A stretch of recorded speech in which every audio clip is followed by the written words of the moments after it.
ladies group ought to have a shirt like this.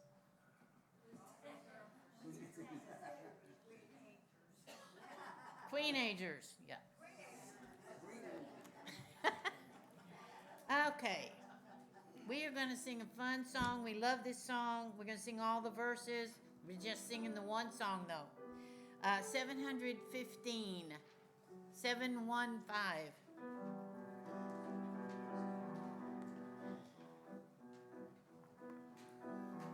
Everybody got it? Here we go. Ready?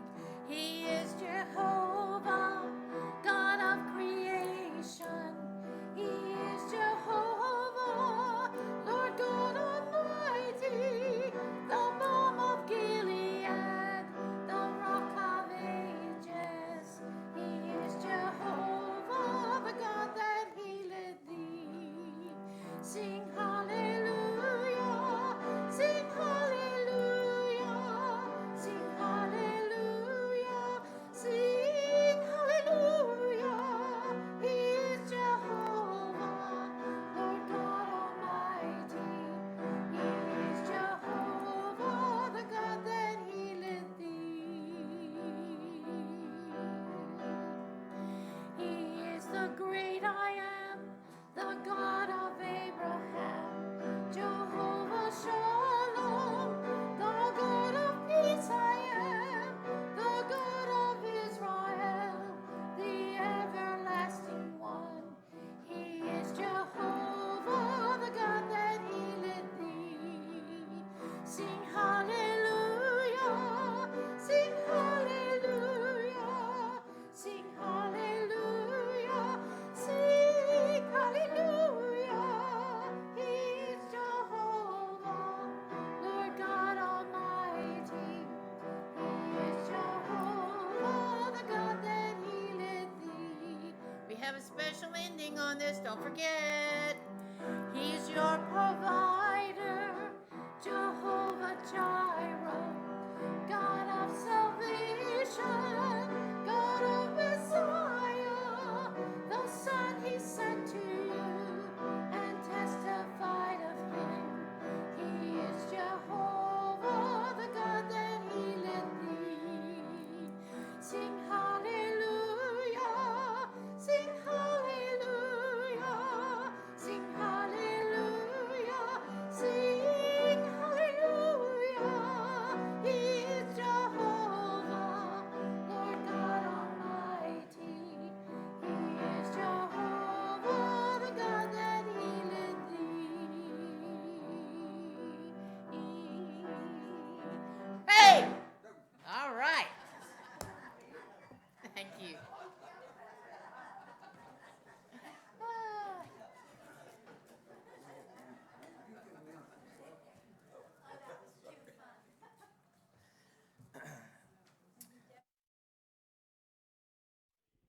Can y'all hear me? Oh, there we go. I'm a pacer, so I probably won't be able to use this mic very often. So, Pastor John had asked me if I would mind doing this Wednesday night service, and being that Diane and I are pretty new here, I feel pretty honored that y'all would come out and listen to me. A little bit about me real quick, because it's going to go into what I'm going to try to show you this evening. I'm not a preacher. I'm not a pastor. I went to a Christian university for all my degrees, and so I do have a minor in Christian theology, but I would never call myself a pastor. But I think, in a way, we all need to become that if we're going to fulfill the Great Commission that God gave us, and that's to go out and tell everybody about Jesus. And that's where this slideshow, and it is more or less a slideshow that I'm going to give you, but I'm going to be talking about a lot of things, and it's very visual. So I apologize if it seems I'll try to do it as fast as I can. There's a lot of information in it, but let me tell you how I got where I'm at here with this. Again, we talk about the Great Commission, where we're to go out and spread the word. That's pretty easy whenever you're in church and you know everybody's a believer. And it's actually not too bad whenever you're kind of sure that the person's on the fence and maybe just needs a little bit of a nudge, and they're receptive to what you want to talk to them about. But how do you do that to somebody who's absolutely not receptive at all to God and the idea of God? And so when we go and we talk to those people, The trick is to get them to want to listen to us without them feeling like we're beating them over the head with something that they don't want to hear about. I have a brother. We have 2 sons. They're very, as Pastor John showed us in the very first video I watched when I came to the church, the very first night was on the days of Noah, where they talk about science and how people are just so mired in science today. And we have a couple kids like that. And you get questions like, do you really believe Eve talked to a snake? Do you really believe that Jesus died on a cross and came back from the dead? Do you really believe Jonah was swallowed by a whale and lived in the whale for 3 days? It's easy if you believe the Bible or you partially believe the Bible. How do you explain that to somebody who doesn't want to hear that and doesn't want to believe it and is so set in science? So when I was having a conversation with my son after my mother died, and I had already been kind of going down this path in my mind. And after he said this, those exact questions to me, they're not questions I'm throwing out there. I lived those questions. And at some point you want to say, well, yeah, it was a snake, but it wasn't a snake. It's a metaphorical snake. But so I thought, I need to go back to the Bible and look at this really in depth. And how do I explain that? And I got to do this fairly quickly, so I apologize because I want you to see what I have, but I really want to set this up why I'm doing what I'm doing. So it started me looking for the word serpent in the Bible, and English is probably the worst language you could translate anything to from any other language. And when I start the slideshow, we're going to get more and more into that. But I really started to get into, when was the Bible written? What did they believe when the Bible was written? That Moses wrote the first 5 books of the Torah, 5,000 years ago, roughly, 6,000, getting pretty close. And I have a lot of that on here. So the languages were different. The writings were different. Why did we even need a written language? That's another question you get from people in the Bible. Well, how do you know the Bible's accurate? Because, for the first 1,800 years of man on earth, there was no alphabet. It was handed down from person to person. So that's kind of what prompted me. So I've been doing some of this research for a long time. And when Pastor John asked me if I would do this tonight, I thought it's time to put this into something I can actually share it with other people. So I hope it makes sense. I hope you enjoy it, and I hope you learn something, because I certainly did. I'm going the wrong way. Sorry. So in the beginning, so that's the first 3 words of the Bible, right? First 3 words of Genesis. In English, it's the first 3 words. It's not the first 3. It's the first word in the Hebrew Bible. It's one word. It's called Breshit. And that word's going to become real important. I'm going to show you some things about the word Breshit in a few minutes. And if you've ever played on computer games or your phone, a game called Text Twist, where you get a word with 8, 10 letters in it, and you see how many words you can make out of that word. I won already. But I'm going to show you what I did. So not only is in the beginning the first 3 words of Genesis, it's also the first 3 words of the Gospel of John. And had they reordered the Gospels, it would have been the first 3 words of the Old Testament and the first 3 words of the New Testament. But they put John fourth. But I think it made sense for them to do that. But if you think about this, it's the only 2 places where in the beginning really comes up in the Bible. In the beginning is what we're really going to focus on, but I'm going to take a few minutes to get there. So in the beginning was the Word, and the Word was with God, and the Word was God, and He was, I forgot I can look up here. And He was in the beginning with God, and all things came into being through Him, and apart from Him, not even one thing came into being that has come into being. That's kind of a tongue twister of a verse right there. But what that means is Jesus is right there creating everything. Okay? And this is the next part of this verse that I don't think we really focus much on. We always focus on the first 4 verses, first 3 verses. In Him was life, and the life was the light of mankind. I apologize, my voice is going to be going in and out. I've been losing my voice for a couple of days.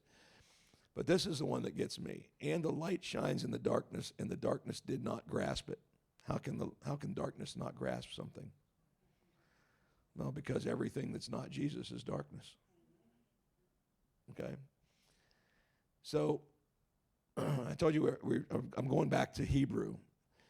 So Hebrew is the original language of the Bible, the first part of the Bible. But there's two different ways that you have to look at the Bible. You translate a word or you transliterate a word. When you translate a word, you're basically looking to interpret the word and then find a word with a similar meaning or the same meaning. Now, it doesn't say much about translation. You're just looking for a word that's similar. Okay, and our Bible, I want to preface something real quick. Anything I say here tonight is not saying that I don't believe the Bible is true or 100% the infallible, absolute Word of God given to man for our edification. There's nothing. This is what I'm going to show you tonight is hopefully going to enhance some of that. So translation is one thing we have to look at. But then there's another part. It's called transliteration. And I didn't really understand this word real well whenever I was doing my theology courses, but I kind of had this one drilled into me. It's converting a word into another language where you're not looking at how the word is structured or the sentence is structured or the punctuation. It's finding that word and being able to place it in that sentence. And that's why if you look at what's called the interlinear Bibles, you can't read them because all they did was take words and put it in the right place. They're 100% accurate to the Bible, but they're unreadable. So that's what we're going to get to here this evening. I want to show you some things about the Bible that some of you may have seen this before. Pastor John's probably seen some of this before. But as I was going through, this really, really hit me with a lot of force of why I believe the Bible's true and how I can prove to you that it's true. So the Old Testament was written in Hebrew and Aramaic, and I'm going to go through this really fast because I don't want to keep you here all night because I could probably take a dozen of these slides and make a 1-hour presentation out of each slide. So the Old Hebrew, and I'm going to show it to you, most of the Bible was written in Hebrew. Hebrew was a pictorial language, mostly pictures and like hieroglyphics. Aramaic was more of what you see the Hebrew language now. If you ever see it written, it's very structured. But if you go back and you look, Hebrew had been extinct as an extinct language spoken for since 400 BC until about 1900. So for 2,400 years, Hebrew was a dead language. They still had some Hebrew in some of the rabbinical schools and the rabbis, but it didn't speak it, and I'll tell you why. And this is a history lesson, but I'm not going to go into the history of this, but someday maybe we will. But there was two actual Jewish leaders that got into an argument, and they were trying to be the leader, but neither one of them had been chosen by God to be the leader. And so they called to Rome and asked Rome to come in and settle the dispute. Well, Rome settled the dispute. They took over the Holy Land.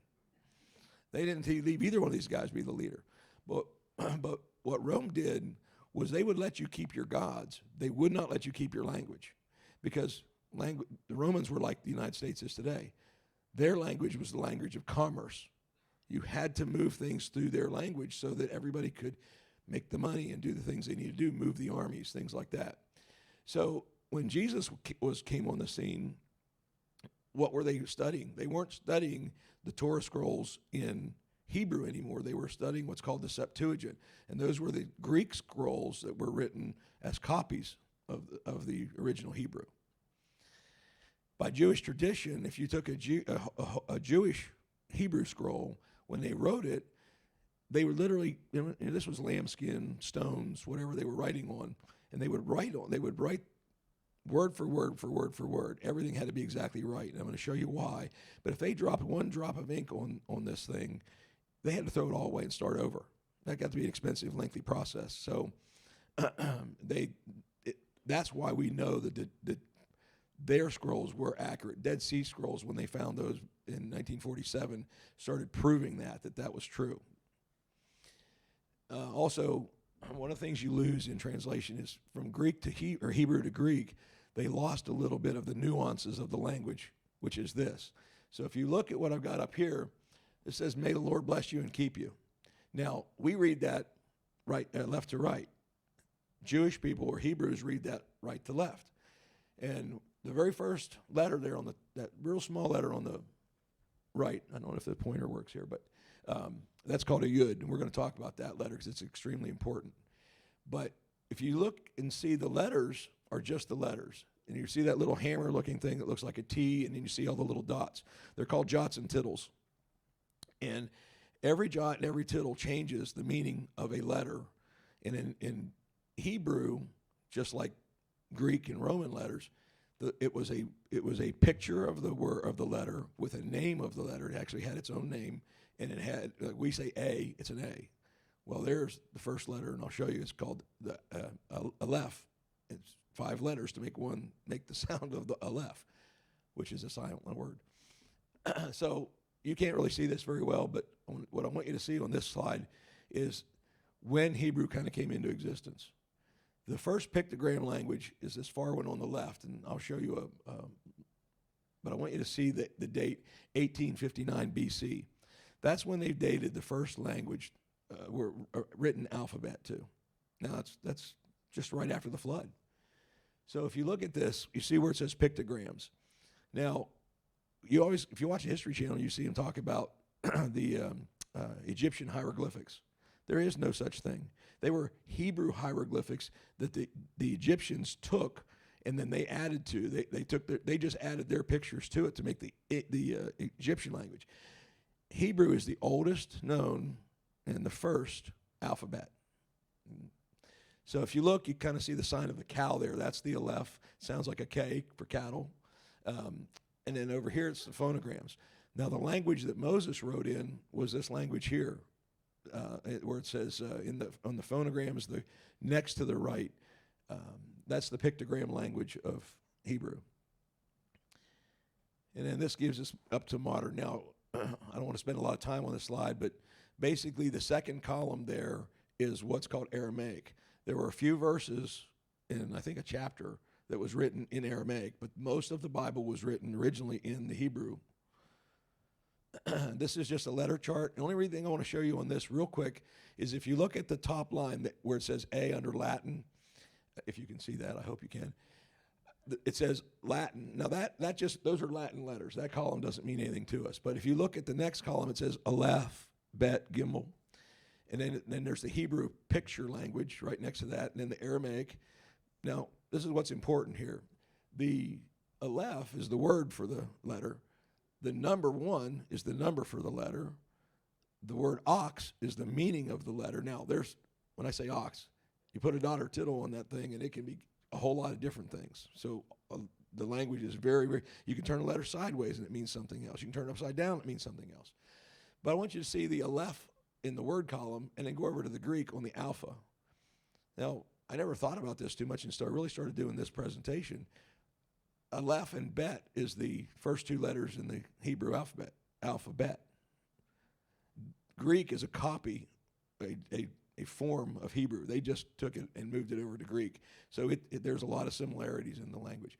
And the only reason I have this slide up here is if you look at that top right hand, that's the Aleph. This is the pictogram language. This is what Moses would have wrote in. But this is also if they find scrolls and they find things that are they're the oldest things that they know that they've ever found that have writing on them. This is what it was written in. And so if you see where it says Aleph, it doesn't have just one meaning. It's bull, gentle, tame, the leader, strength. Adonai. Adonai is important because the Aleph, this is the new chart. This is the Aramaic chart, but this is also the current Hebrew they use now. So they took the Aramaic, and that became modern Hebrew. And I apologize for going into depth with this, but if I don't give you a little bit of base on this, what I'm going to show you next isn't going to make any sense. So if you look at the number 1 here on the top right, remember we're reading everything right to left. That Aleph up there looks a little bit like an X. And with the exception of one word that I can think of, every word or every description of God I found starts with Aleph. Aleph is also silent. Why would you put a silent letter in a language? It doesn't have any sound. The best sound you can make it have, if you don't have any dots or things around it, is the, but it's extremely important in the Jewish language because it represents God. Adonai. Okay, so all that for this. So in Genesis 2 in verse 7 and 19, we're going to see one word come up twice. So in verse 7, it's then the Lord God formed the man of the dust from the ground and breathed into his nostrils the breath of life, and man became a living person. Again, I apologize for my voice. But you notice I have formed underlined there. In verse 19, it says, and out of the ground the Lord formed every animal of the field and every bird of the sky and brought them to man to see what he would call them. And whatever the man called the living creature, that's what its name was. Now, again, I want you to look at these words formed. And this is what I was talking about when I said translation versus transliteration. In English, formed means formed, created, made, unless you're writing on something and then it's a form. But when you put an ED on there, formed means, it's one of the few words that actually has one meaning. But in this sense, it's not translated exactly right. It's accurate. It's accurate as it can be. But I'm going to show you why if you read the Bible from Hebrew, which is what I started trying, not read it, but study it from that point of view, I got a whole deeper meaning of things.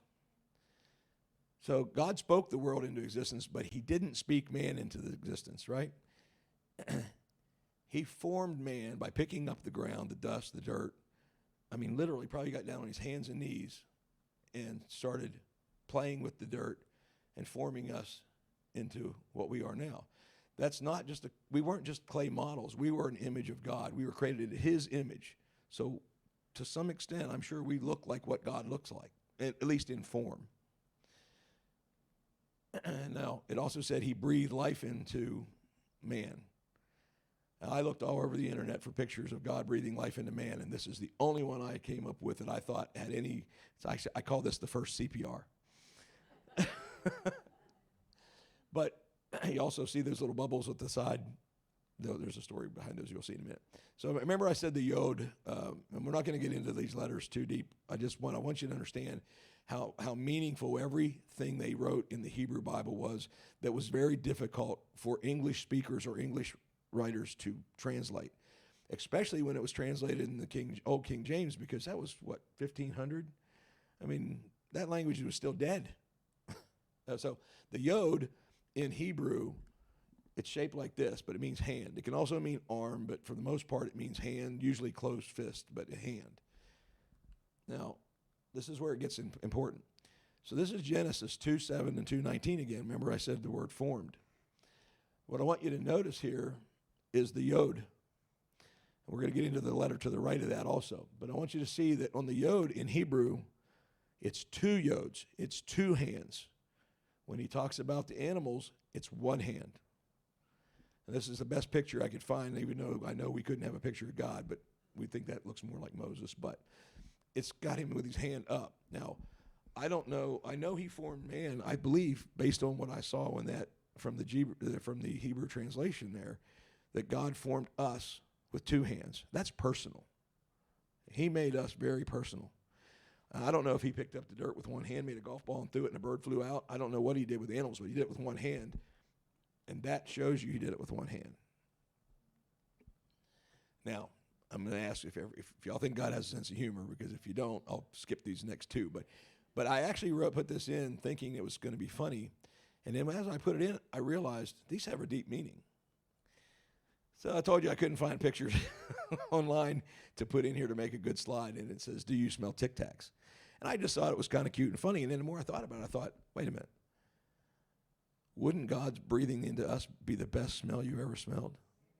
I mean, I thought about the meaning of that. Then I thought, okay, this was kind of started out for me as being kind of funny. And I realized the deeper meaning that goes to that. I'm sure God didn't have bad breath. So, but we probably smelled everything that was ever created in that one moment, and we don't know it. And this was the other one I thought, and I thought this is kind of funny because, I talked about people being stuck in evolution science and things like that. And it's man standing there saying, don't follow me, we're not related. And then I got to thinking about it. I thought, wait a minute.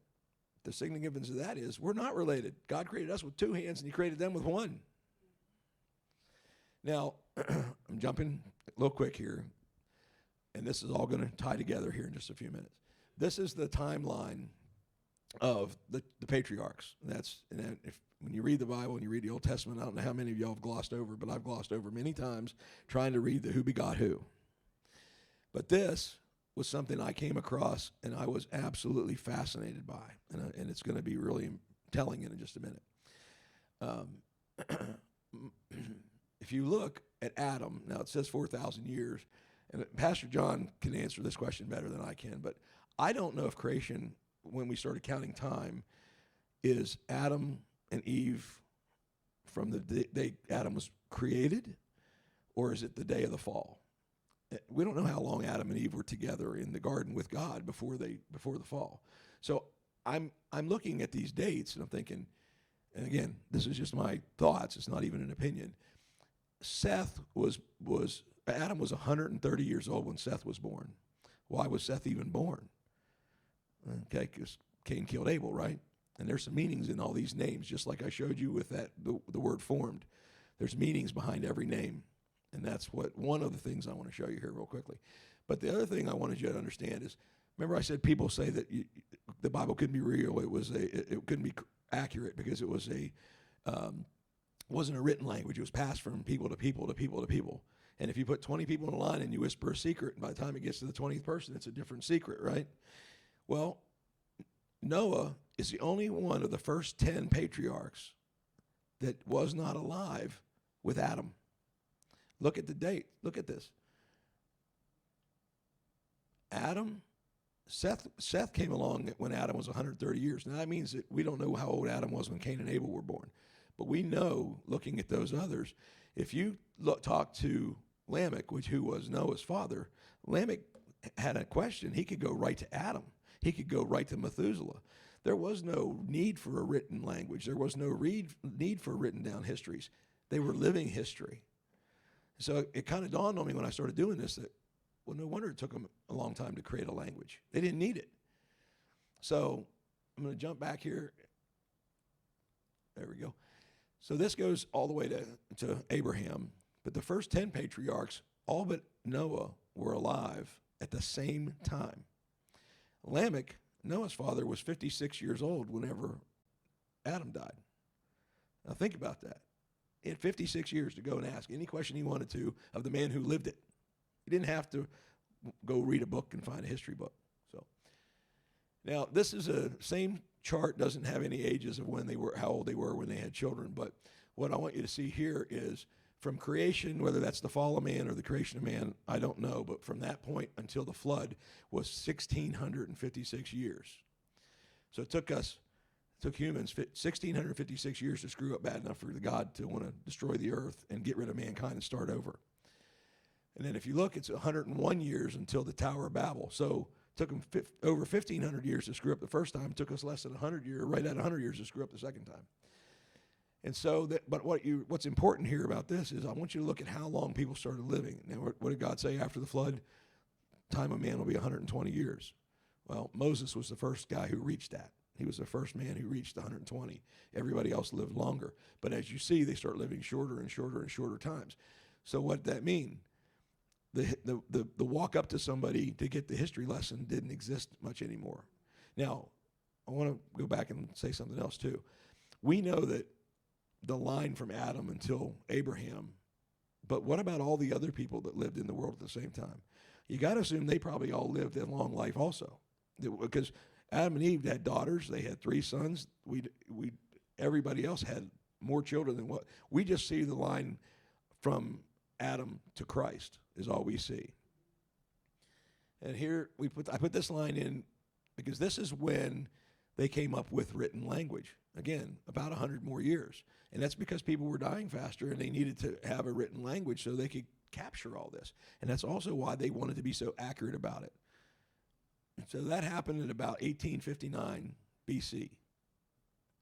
All right, so I want to go through, again, I said every word in the Bible, especially when it's written in Hebrew, has multiple meanings, but it has very deep meanings. So the first 10 patriarchs that I just showed you the slide on, Adam, it means mankind. Seth, he's appointed to. Why was Seth appointed? Because Cain killed Abel, and I really wouldn't want to have Abel's name because Abel's name was unnecessary. Hey, unnecessary, come over here. That's what his name meant, unnecessary. Because when Eve had Cain, she really felt like, Jewish tradition says that she thought he would be the line to produce who was going to crush the serpent's head. But then Cain fell so far, God couldn't use him.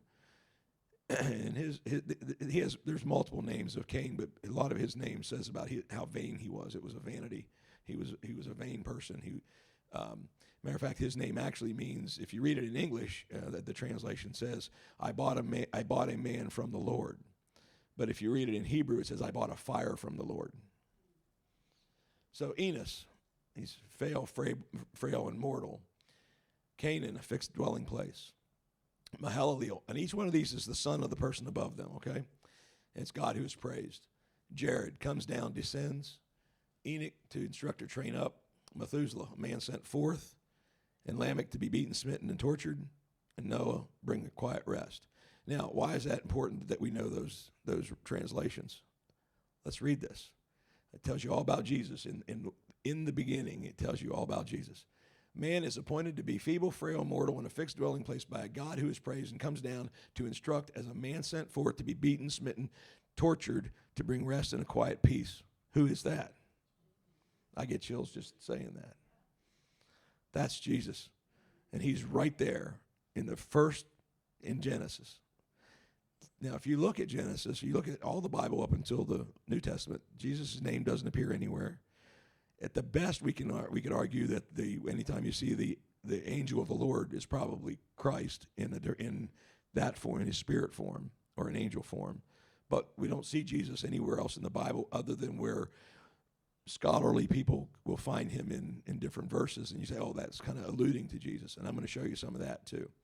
But this is all about Jesus and the cross and salvation, all right here, in just the names of the 10 patriarchs. And I could probably stop there and we could call it a night, but I got some more interesting stuff too.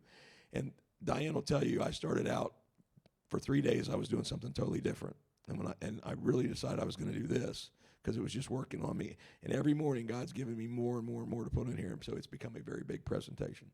So I'll go through it quick. So let's go back to the patriarchs again. Now, if you look, we talked about the first 10 patriarchs and their meanings of their whole name. But if you take the first letter of the first 19, not counting Abraham, but everybody up to Abraham, if you take the Hebrew letter of the first Hebrew letter of their name, and you put them in words, in which you can do in Hebrew, believe it or not, they still do this today in Israel. I tested that to find out to make sure they do that. They do. So they're always looking for what a meaning can be. So basically, if you take these 19 names and you divide them up by 3s and 4s, you come up with this. I will forgive my enemies, showing compassion, forgiving those of the dust a second time. And that's just from the 19 patriarchs. Now, this is the word Elohim. And again, I apologize. I'm jumping around and I'm going fast, but I want to get all through all this because what I have at the end is really important. If you look at the bottom is the language that Moses would have wrote about 98% of the Torah in. The Torah is the first 5 books of the Bible from Genesis to Deuteronomy. And that's attributed to Moses, and then all the other books were written subsequently. But they say, and so if Moses, whoever wrote them, this is what they wrote them in. The above that is the more structured Aramaic language, which is now the modern Hebrew.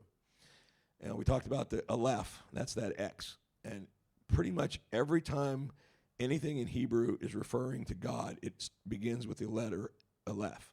It's a silent letter, but it's always there with the exception of Yahweh. I have not found it in Yahweh. That's the only one. Now, I'm going to switch gears to a different word. Still the same. We're still going down the same trail, but it's a different word now, and it's stone. So what did Jesus say about stone? Now, Jesus said this evidently enough, or at least once, that had so much power that 3 Gospels brought it in. And I'm not going to read all these. Let's just read the first one. Jesus said to them, did you never read the scriptures? A stone which the builders rejected. This has become the chief cornerstone. This came about from the Lord, and it is marvelous in our eyes. Okay? And that's repeated in a couple of different Gospels. Now, when you get to the New Testament, when you get into Acts, and Peter says these, he refers to the same Old Testament verse that Jesus, that's an Old Testament verse. I'm going to show you that in a minute. That didn't come from the New Testament. Jesus didn't. He was quoting the Old Testament. And these are 3 places where Peter and Jesus used those, or 4 places where they were used in the New Testament and recorded. This one's kind of important because it also talks about not only is it the stone they rejected, but if you rejected it, it becomes a stone of stumbling. So. Now, what does stone mean? How is stone? What is stone? Why are we talking about a stone or a cornerstone? Again, it goes to Hebrew spelling of words. This is Father in Hebrew. okay? And I mean Abba, Father, God the Father, okay? And that's the Aleph. And remember, we're reading this way for you guys. We're reading it. So the X is the first letter, and that's called a bait. It's alpha bait, and not alphabet. Well, it is alphabet, but or Aleph bet. But that's Father, okay? And that, you're going to see this again in a few minutes. This is Son. That's bait, the same letters in the Father, but now you have, it's called a nun. And you put that, now, if you take those two and combine them, you get stone. The Father and the Son together are stone. It's not just Jesus like we were taught. It's the Father and Jesus together are the stone. So let's look at the stone. Psalms 118:22. The stone which the builders rejected has become the chief cornerstone. That's the verse Jesus was actually quoting when he was talking in the New Testament. But this one I think is I've read this one probably 100 times. And all of a sudden, when I was doing this presentation, it hit me different. Therefore, this is what the Lord God says. Behold, I am laying a stone in Zion. Zion has different meanings than you think also. A tested stone, a precious cornerstone for the foundation, firmly placed. The one who believes in it will not be disturbed. Well, I mean, a cornerstone, if anybody's a builder, it's not the building on the side of they dig a hole, they put the stone in. You can tear the building down, but you're not tearing that cornerstone out. Not unless you get a bulldozer and yank it out of the ground. It's not coming out. So, but it's interesting that the one who believes in it will not be disturbed. That's us. So again, stone, the Father and the Son combined to create the cornerstone, the stone and the cornerstone. And we have a Trinity and we understand the Trinity, but somebody who's not a Christian, we have to explain this Trinity to them. Here's one way to do it. Now I'm going to jump another letter. This is the Vav. Now this is the sixth letter of the Hebrew alphabet. Remember, every letter and every has a number, has a name. It has.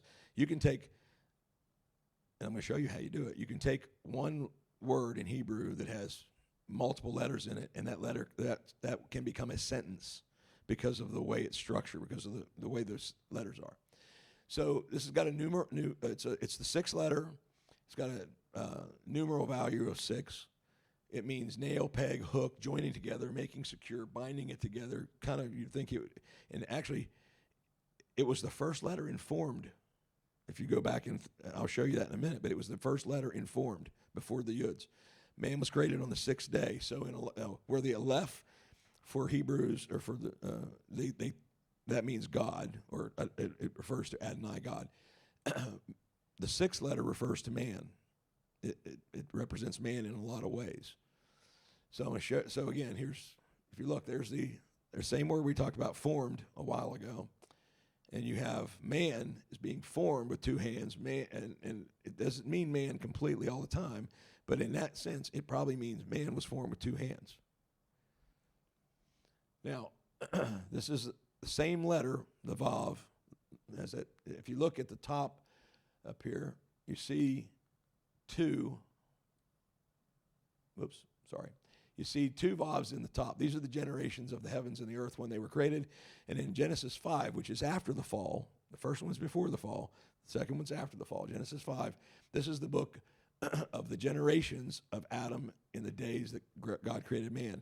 Look what's missing. You had 2 Vavs in it in the first time. Same word, generations. And I want to show you something that's really, really interesting. Again, I'm just showing you that the Vav is missing here in the second one. And again, it's the second Vav. It's not the first one, because we're reading it the other way. So the Vav is a connection, one for heaven and one for earth. When Adam sinned, the Vav connecting heaven to earth was broken. The Vav is also the number 6, the first letter of the 6th word, which is, if you read it in Hebrew, it's in the beginning created God the heavens and the earth. Not that he created himself, but that's just the way it's read. So in that 6th word, Vav is the first letter in that word.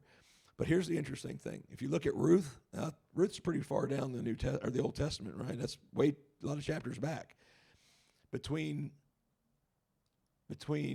Genesis 5 and Ruth 4, the Vav is the word generations is used 95 times before you come to Ruth. In all 95 times after Genesis 5, the second vav is not there. Why is it here?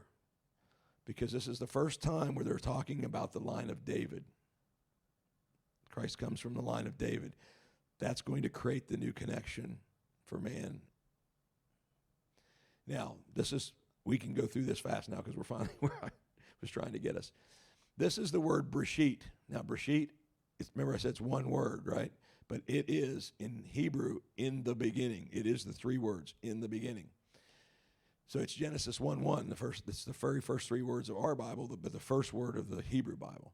And if you look, it's made up of 7 letters, 6 letters, 6 letters. Now, this is where I said we'll play text twist.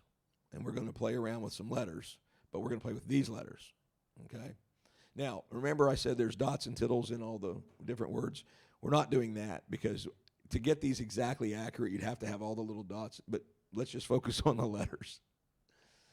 So, Breshit is the Hebrew word for that means in the beginning. So this word read right to left is Breshit. That's how Hebrews pronounce in the beginning. So if you look at the blue letters, again, reading from right to left, that's bite, not bait. Bait's the letter, but bite is the word that is forming. It means house of God, house, the Hebrews. Now, if you look at the blue letters here, you take out the first letter, and instead of Breshit, it's now Rashit, which Rashit actually refers to Christ a lot in the Old Testament, even though we don't know that because it's not really there. But it means first fruit. Who is the first fruit? If you look at everything that Jews talk about, and we look at it from a Christian point of view, Christ was the first fruit. And you can find that in Leviticus 23:10. Now, we're going to come back to this one again a couple times. But the first 2 letters, the blue ones, mean bar. And there's 2 ways to spell son in Hebrew.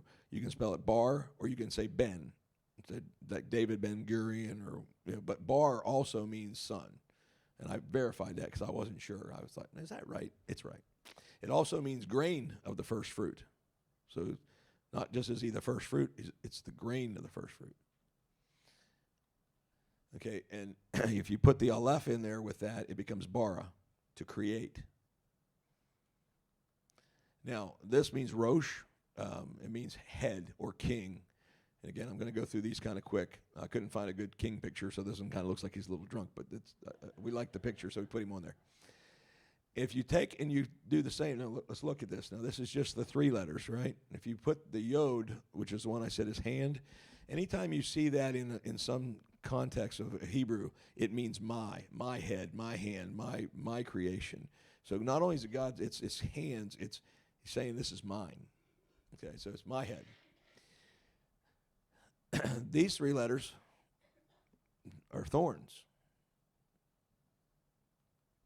And these 3 letters are barosh, which is tree. And this is all going to tie together, I promise. I'm not just going through this to make you think I'm smart, because I'm not that smart.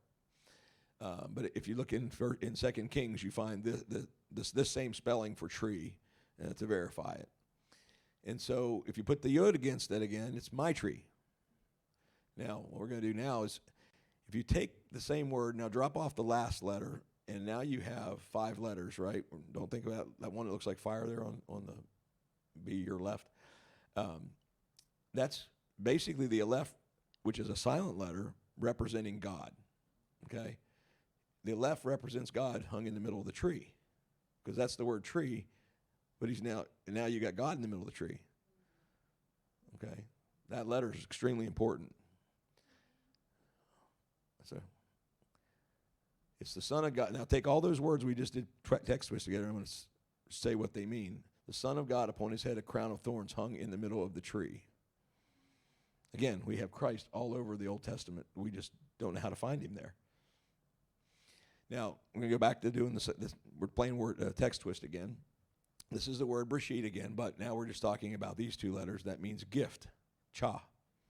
Or actually, I think it's chai, but this is bris. Now, bris, if any of you know anything about Jewish culture at all, they have a bris when boy turns 13. They have a bris, and that's when Why do they do that? It's a covenant. They're fulfilling the covenant of circumcision as a Jew. So it means covenant. And then this means fire, okay, Esh. And then you put the yod against it again, and you have my fire, God's fire. And you can find in Deuteronomy where it says, at his right hand was the flashing lightning for them. And it's God's hand. Now, take this, and you can now play around with the letters a little bit more. Still the same word. This is still Bereshit. I haven't added any letters, taken any letters away. I just changed the font on these. Those two letters mean son. Remember, we already saw that, right? In stone, same letters, it means son. This means God. We already Adonai. These two letters together mean gift. We've already saw that.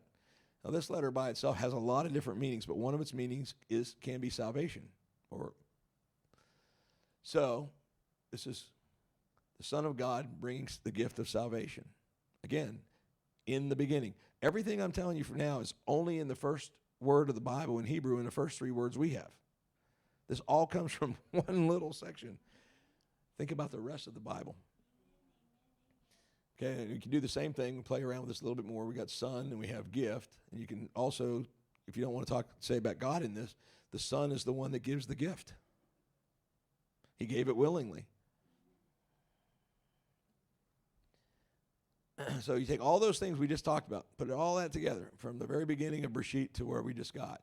In the house of the king is the Son, for whom and by whom all things were created. He is the first fruit of creation, appointed to fulfill the covenant. El Shaddai, or God, what are we talking about? The omniscient, omnipresent, and omnipotent. I added those. From his right hand, he gave the gift of the Torah and will bring salvation in the end of days. That's all from the word Bereshit, just by playing text twist with that word.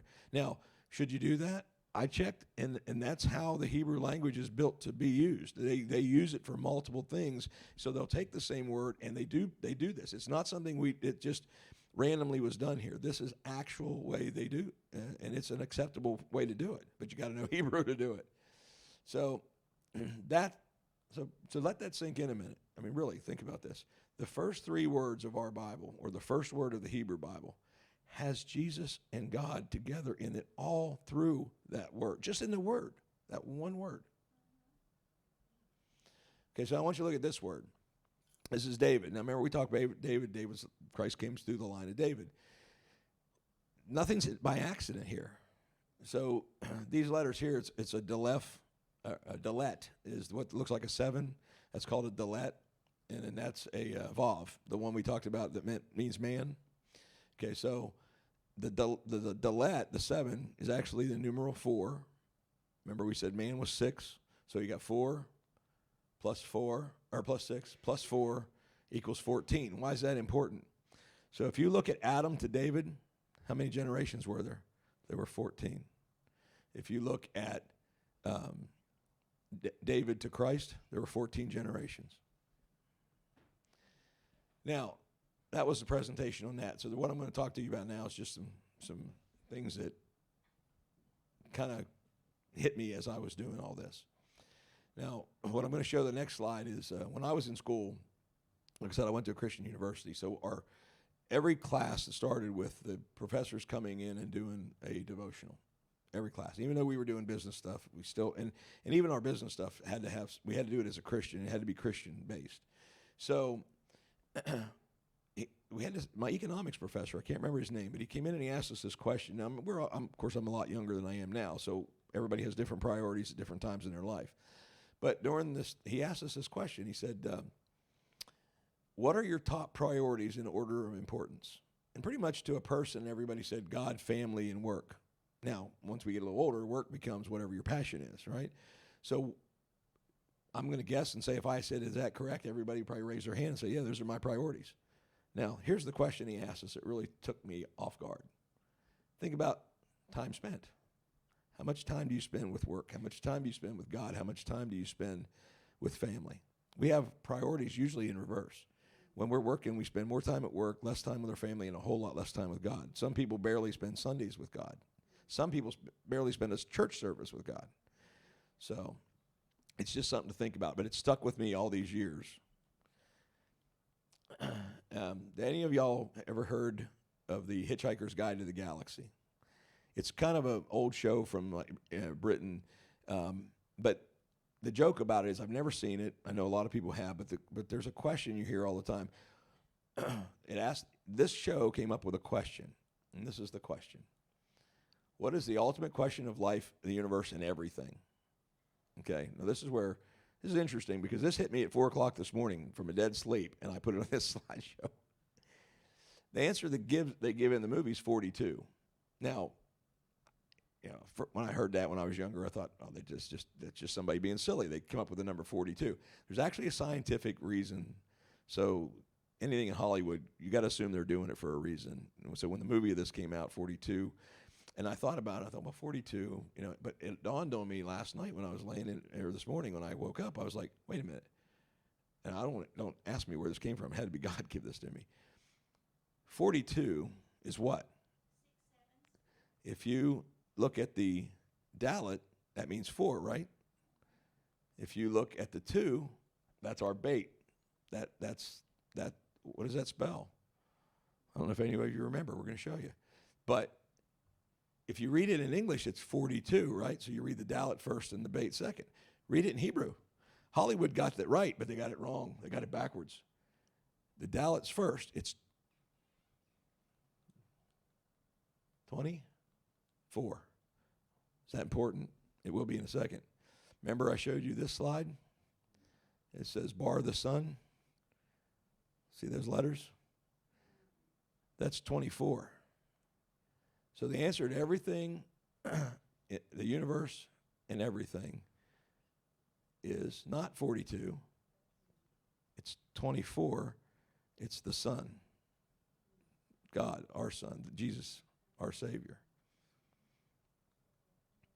There are no coincidences. There's only truth in God's words. I hope you all enjoyed that. I had a lot of fun putting it together. It was a lot of years thinking about those things, and had Pastor John not asked me to do this, I would have never put that all together like this. So that's all I have for you. So I hope you all enjoyed it. Pastor John, do you